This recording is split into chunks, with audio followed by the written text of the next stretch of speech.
Where is Melissa G. Moore now? All about her life.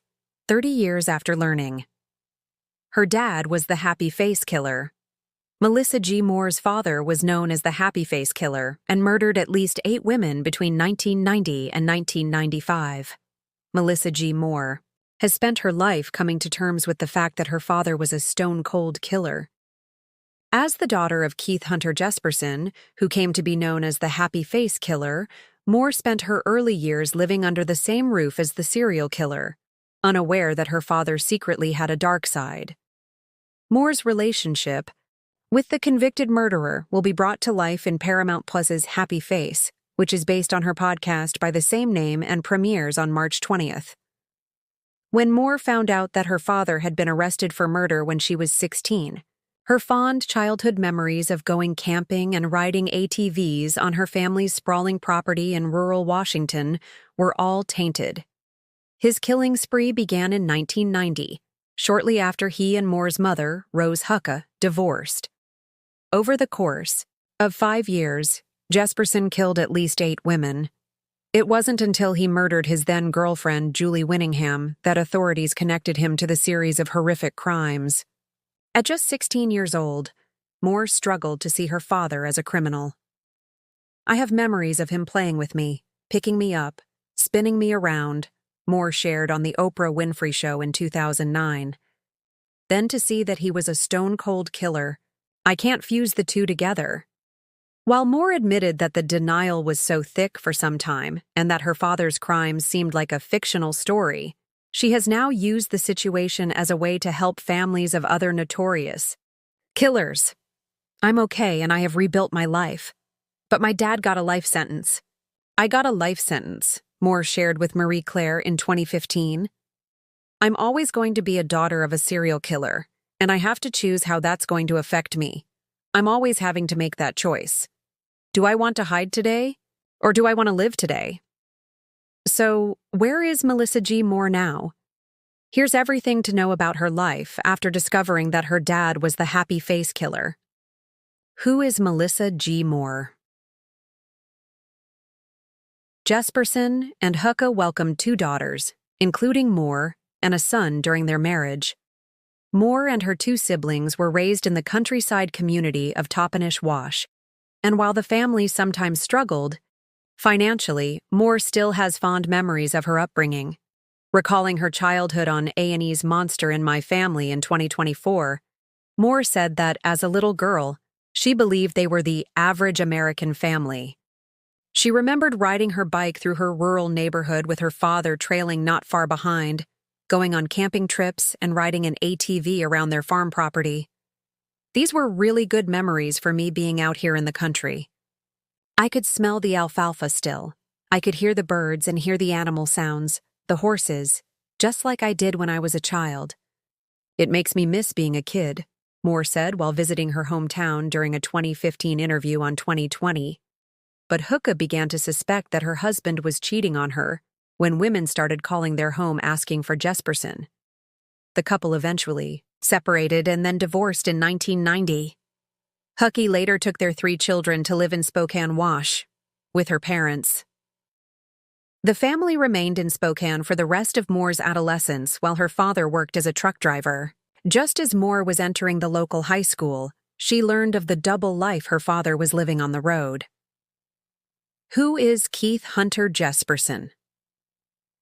Jesperson was born in Canada but spent much of his childhood in Washington. He came from a troubled background with an allegedly abusive father and a distant mother, per Monster in My Family. He allegedly set fires and tortured animals during his childhood. Jesperson met Hucka when he was 20 years old, and they married in 1975. The couple then welcomed 3 children, and Jesperson began working as a long-haul truck driver. He was not a good husband, Hucka told 2020. "He was very distant with me. He was not abusive. If he was angry, he would walk away." After becoming suspicious that Jesperson was cheating, Hucka and the children moved to Spokane. In 1990, the same year he and Hucka finalized their divorce, Jesperson committed his first known murder, sexually assaulting, beating, and killing a Woman named Tanja Bennett after meeting her at a bar near Portland, Oregon. It was the first of at least 8 killings over a period of 5 years. Amid the investigation into Bennett's murder, a woman named Laverne Pavlinak falsely confessed to killing the woman with her then-boyfriend John Sosnovsky, per the New York Times. The couple were charged with murder, which drove Jesperson to make a confession of his own. He wrote a note on the wall of a bathroom truck stop, claiming to be the actual murderer and signing it with a smiley face. When it didn't draw the attention he hoped, Jesperson began writing to media outlets, including a 6-page letter to The Oregonian in which he confessed to subsequent murders as well. He signed each letter with a smile, earning himself the nickname the Happy Face Killer, per CNN. Jesperson's killing spree went on until 1995 across 6 states: California, Nebraska, Wyoming, Oregon, Washington, and Florida. Did Melissa G. Moore have a good relationship with her father growing up?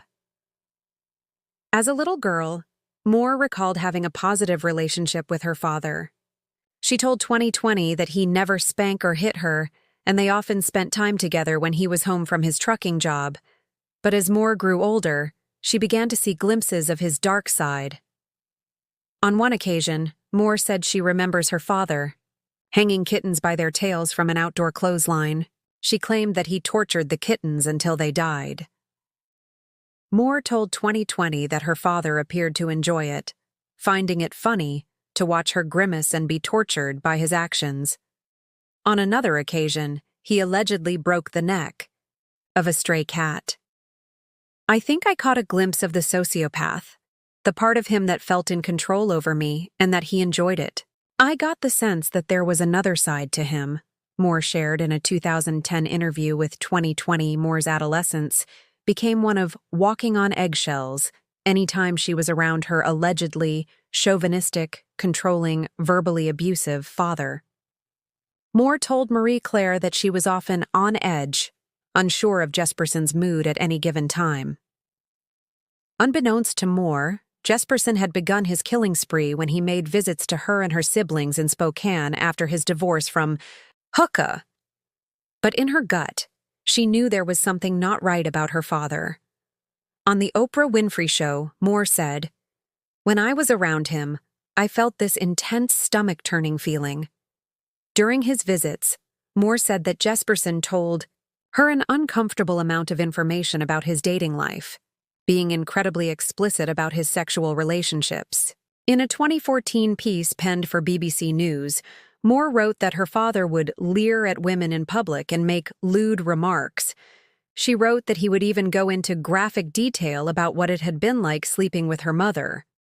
The final time Moore saw Jesperson before he was arrested was just before her 16th birthday in the fall of 1994. Looking back, Moore said she believes her father was going to confess his crimes to her at their final meeting. While sitting at a diner with her dad, she said her father admitted to having a secret. The conversation turned to, "Melissa, I have something to tell you, but you'll tell the police." "I didn't know what it was. I thought maybe stealing. I thought misdemeanors. I wasn't thinking murder," she said on the Oprah Winfrey Show. "I went to the bathroom and tried to calm myself down. I went back to the booth, I sat down, and we resumed normal conversation." When did Melissa G. Moore find out about her father's crimes? Several months after Moore's final meeting with Jesperson at the diner, Hooka told her 3 children that their father had been arrested for murder, but was unwilling to talk to them about any of the details. Hooka later shared on the Oprah Winfrey Show that at the time she was paralyzed with fear and pain. Looking back at the moment she heard the news, Moore said she was overcome with grief and had a hard time processing that her father was capable of such a crime. "It was just overwhelming, and I ran to the bed I was sleeping on and started crying. I couldn't fathom how my dad could have done such a thing," Moore wrote for BBC News. She continued, "It was like there was another Keith Jesperson. I had caught glimpses of this other man, but I also remembered when my dad came home from long-haul truck drives, he would be so doting and kind. He seemed like such a good dad at times." Jesperson is now serving 3 consecutive life sentences at the Oregon State Penitentiary.